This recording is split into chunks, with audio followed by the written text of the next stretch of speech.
There's a belief that follows us quietly as we age, that muscle fades like autumn leaves, that strength simply slips away because we've crossed a certain number of years. You've probably heard it said before, maybe even thought it yourself. After 60, it's normal to feel weaker. But what if that isn't the full truth?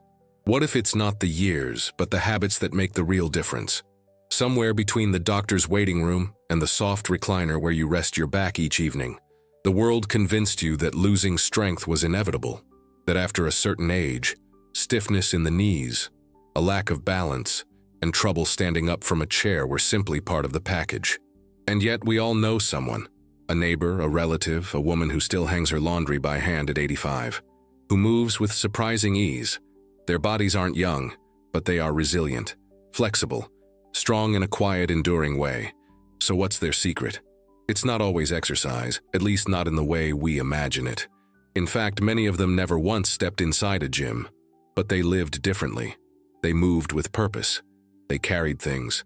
They bent down to tend to their gardens. They stood while cooking. They walked to the corner store and back even when the road was steep. And somewhere in these ordinary gestures, strength was preserved. Dr. Shigeaki Hinohara, a Japanese physician who lived beyond 100 and still climbed stairs in his 90s, once said that true vitality doesn't come from working out, but from not stopping, from weaving movement into every corner of life, in unpredictable, meaningful ways. He believed that the body stays strong when the heart remains curious, and the day invites you to move, even just a little, even without calling it exercise. And Dan Buettner, the researcher behind the Blue Zones, places where people often live beyond 90 without chronic illness, observed something similar. In those regions, strength isn't forged through dumbbells or machines, but through life itself, squatting to collect herbs, carrying baskets uphill, sitting on the floor and standing again several times a day. They move because life requires it, and their muscles respond. This video is an invitation to rediscover that kind of strength, not through pain, not through intensity, but through gentle, strange, wonderful habits that seem small, but speak deeply to the body's design. Over the next few minutes, I'll walk you through 4 powerful practices that don't look like exercise, but act like medicine for your muscles. Habits you can begin today, even if you haven't moved much in years, even if your knees protest or your energy is low. These are not workouts, they are whispers to your body. You are still here, and you are still capable. Let's begin. Talking while standing is a muscle multiplier you never noticed. There's a quiet habit that sneaks into our days without us noticing. We sit while waiting. We sit while talking. We sit while thinking, watching, remembering. And slowly, without any pain or protest, the body starts to forget what it once did so easily. Standing, holding its own weight, keeping balance without trembling. It doesn't happen all at once. But one day you find yourself gripping the table just to rise, holding onto walls as you move through a room that once felt familiar. And yet, strength doesn't disappear. It only falls asleep. And sometimes, waking it requires nothing more than a change as small as this. Talk while standing. It may seem insignificant, but the act of standing while speaking engages more than your legs. Your posture gently corrects itself. Your back learns to support you again. The soles of your feet wake up. Blood begins to flow more freely. Muscles in your thighs and calves receive a signal. I still need you. Studies have found that older adults who spend even 20 minutes a day standing instead of sitting can see measurable improvements in circulation, muscle tone, and even balance. But beyond the physical, something else happens. The mind sharpens. The simple act of being upright while thinking or speaking reactivates connections between your muscles and your brain. You feel more alert, more alive, more in your body. And this isn't just about strength, it's about presence. Because when you stand while talking, even if it's to your daughter on the phone or a neighbor over the fence, you are choosing to be part of your own rhythm again. You are no longer parked in the corner like an old chair. You are active, engaged, upright in both body and spirit. It doesn't require effort, just awareness. Choose one conversation a day, even a short one, to do standing. Shift your weight gently from foot to foot. Let your spine rise. Let your breath move freely. because your legs are listening too. And when you talk standing up, you give them a reason to stay part of the conversation. The Japanese toilet stretch. Strange yet protective. In many parts of the world, squatting is something people grow up with. Not in gyms, but in gardens, kitchens, and even quiet morning rituals. In rural Japan, it was once common to find elders tending vegetables in a deep crouch or sitting cross-legged on floor mats well into their 70s and 80s. Their legs bent easily, their knees trusted them, and their hips still knew how to fold into the earth. But as the world grew softer, with high chairs, raised beds, and padded sofas, something got lost. The deep squat faded from everyday life, and with it, the quiet strength that once protected hips and knees began to slip away. It may seem strange, especially for those of us raised on couches and car seats, but the position that once helped people in Japan use the toilet or prepare meals on the floor did more than serve a practical purpose. It was also a form of natural training, a gentle reminder to the body to stay mobile, to stay flexible, to stay grounded, literally. Science now echoes what tradition always knew. Studies show that regular squatting is linked to fewer falls in older adults, stronger glutes, and more stable knees. The movement doesn't just stretch, it activates. It tells the body, I'm still using you. And the body, in its quiet wisdom, responds by staying useful. For those who haven't squatted in years, the idea can feel intimidating, but it doesn't have to be. Just a few seconds each day, supported by a wall or a counter, can slowly remind your legs of what they used to do. Even leaning slightly into the motion while brushing your teeth or waiting for the kettle can awaken dormant strength. Because this isn't about building muscle, it's about rebuilding trust. When you lower yourself, even a little, and rise again, you're sending a message to your knees, your hips, your balance. I still believe in you. I still need you. It's not a gym move. It's a quiet ritual, a whisper to your knees. I still trust you. There was a time when strength wasn't something we talked about. It was simply part of life. You carried the water bucket back from the well. You hoisted baskets of laundry to the clothesline. You brought firewood inside before the cold settled in. These weren't workouts. They were part of living. Quiet demands that called the body into action, day after day. And in that rhythm, strength was kept. Without fanfare, without equipment, without anyone naming it. Today, those movements have slowly disappeared. The laundry is wheeled in plastic bins. The groceries are delivered to the door. Doors open with a button. Bags are lighter. Tasks are divided or automated. And while that may feel convenient, something essential goes missing. The muscles, once needed, now fall silent. The body forgets what it used to do so easily. And the hands, the arms, the legs, they begin to loosen their grip on life. But the good news is this: strength doesn't need grand gestures. It remembers the small ones. In fact, science confirms what our elders knew instinctively. Muscles stay alive not through intensity, but through frequency. Carrying small loads often is more beneficial than lifting heavy things rarely, because the body listens to repetition. It learns through use. It preserves what it senses is still needed. A grocery bag carried by hand instead of wheeled. A basket of clothes lifted even halfway before resting. A watering can filled, not to the brim, but enough to awaken your arms. These aren't chores. They are quiet invitations to return to yourself, to tell your body, you are still useful, you still matter, you still belong to this life. And it's not just the limbs that respond. When you carry something, however light, your core engages, your posture shifts, your brain recalibrates. You move more intentionally. There is a quiet dignity in carrying what you can, a dignity that strengthens not just the muscles, but the will to remain active, involved, present.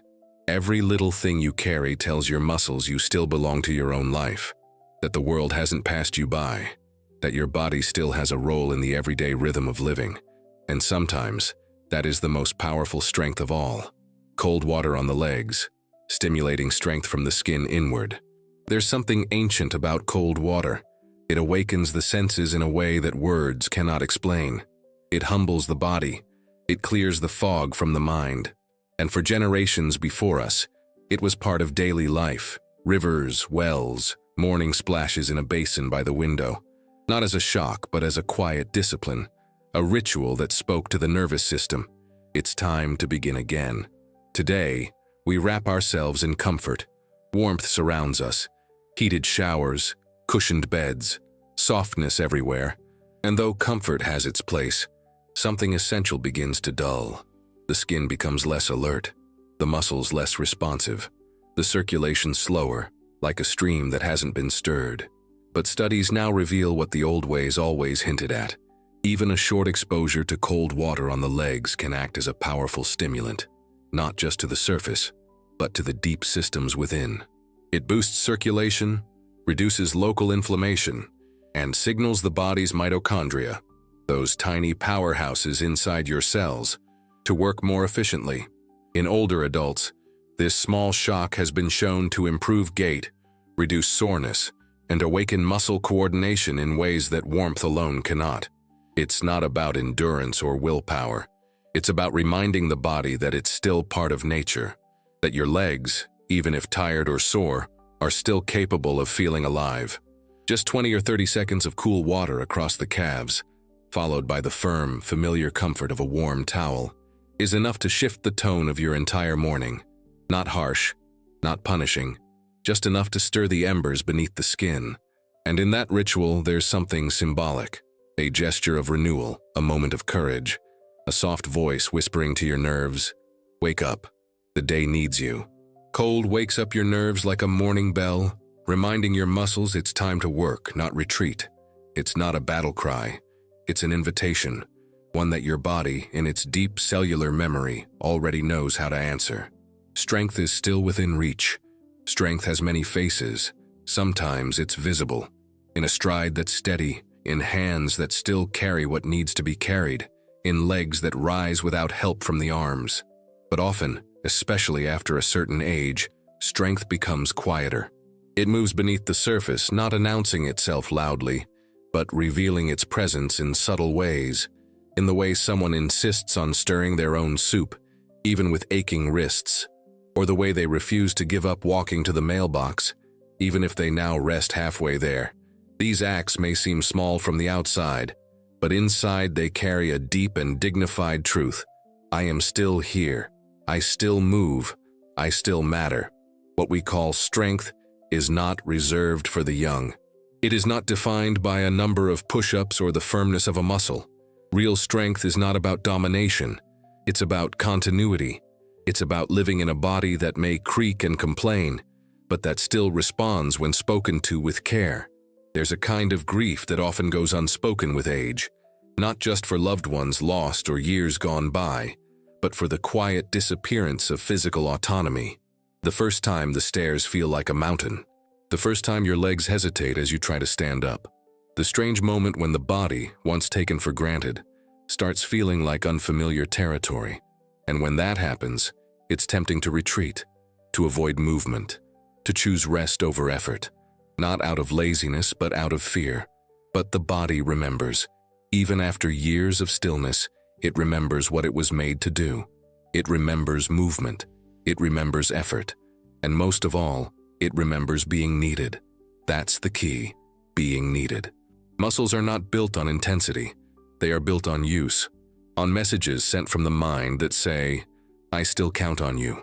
The more those messages fade, the more the body starts to shut down parts of itself, quietly, almost respectfully, not out of failure, out of disuse. And yet, as gently as strength disappears, it can return, not through loud promises or sudden transformations, but through the simplest gestures, the ones that feel too small to matter, and yet they do. Talking while standing, letting your knees bend a little more while brushing your teeth, carrying your own bag, even if just for a few steps, letting cold water kiss your skin before the warmth returns. These things may not look like exercise, but the body doesn't need exercise. It needs movement, it needs variation, it needs love, expressed through action. Dr. Jigaki Hinohara, who practiced medicine for more than 70 years and lived to be over 100, believed that staying strong wasn't about forcing yourself to train, but about staying interested in life. He walked stairs whenever he could, Not because he had to, but because it connected him to the effort of being alive. He moved with curiosity, with purpose, and his body responded. Dan Buettner, who studied the longest-lived populations on Earth, saw something similar. None of those elders were athletes. They didn't schedule workouts, but they moved all day. They got up and down from the floor. They squatted to tend their gardens.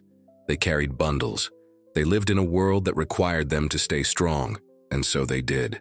Because the body doesn't build what it doesn't need, and when it does need strength, it begins to rebuild it, even in the late chapters of life. That rebuilding doesn't come with noise or applause. It happens quietly, through small, consistent signals. And the beauty of it is this: it doesn't demand perfection. It doesn't even demand enthusiasm. It only asks for presence, for repetition, for the willingness to show up again, even if only for a minute at a time. There's nothing strange about using cold water to awaken the nerves in your legs. It may seem odd today, but for centuries, people began their mornings that way, rinsing their bodies in rivers or splashing their faces from metal basins by the window. It wasn't for sport. It was for awakening, for clarity, for contact with the world beyond the blanket. That small exposure to cold tells the body, pay attention. It invites the blood to flow, the nerves to fire, the brain to engage.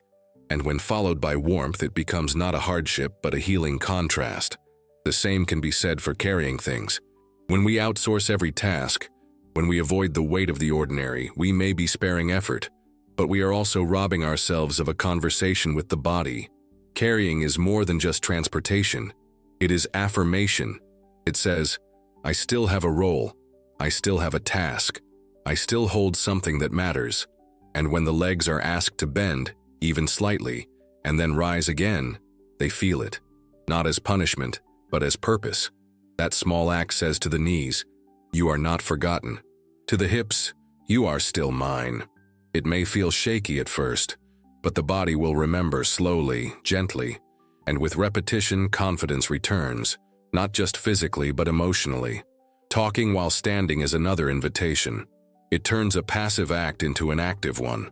It draws the body into the conversation. The legs stabilize, the back straightens, the breath deepens. The body is no longer parked like an object. It is a participant again, engaged, awake. These are not routines.